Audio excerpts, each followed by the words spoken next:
महत्वाची बातमी पाहूयात। मुंबई ते रत्नागिरी सिंधुदुर्ग रोरो सेवेला परवानगी देण्यात आली।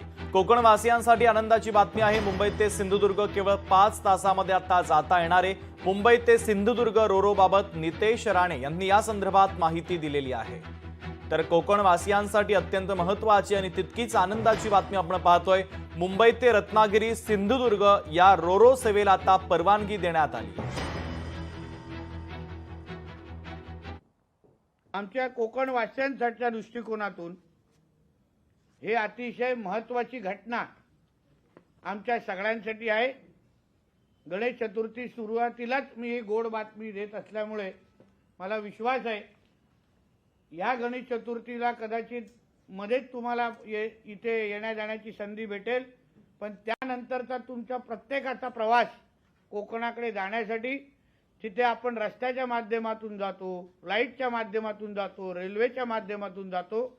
आता अजून एक पर्याय आमच्या देवाभाऊच्या सरकारने आपल्या सगळ्यांसाठी उपलब्ध करून दिलेला आहे। म्हणून ह्याबद्दल तुम्हालाही आम्ही बोटवर लवकरच आमंत्रण काही दिवसामध्येच करणार आहोत। तुम्हालाही त्याचा अनुभव घेता येईल।